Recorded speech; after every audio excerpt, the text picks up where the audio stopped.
کرنا ہی کرنا پڑے گا۔ اب صاحب نصاب کون آگے گزشتہ جمعہ میں نے بتا دیا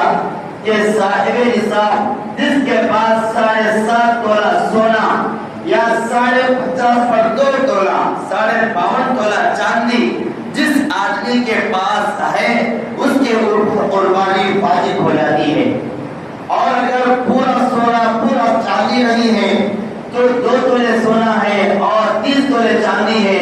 اگر اس کو ملائیں گے تو 52 تولہ چاندی خرید سکتے ہیں، تو ایسے بندے کے اوپر بھی قربانی واجب ہو جاتی ہے۔ اور اگر ہمارے پاس تجارت کا سامان ہے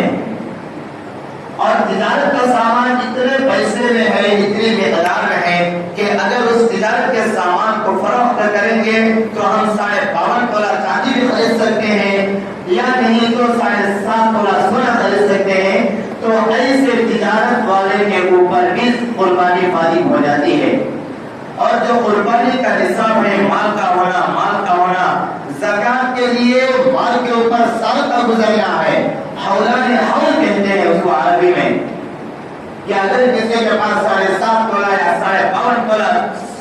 چاندی ہے سونا ہے تو اس کے اوپر مکمل 1 سال گزرنا ہے، لیکن اگر قربانی واجب ہونے کے لیے 1 سال گزرنا نہیں ہے۔ جو قربانی کے 3 ایام ہے، 3 دن ہے، اگر ان 3 دنوں میں اگر کسی بندے کے پاس اتنا مال آ گیا تو اس کے اوپر قربانی واجب ہو جاتی ہے۔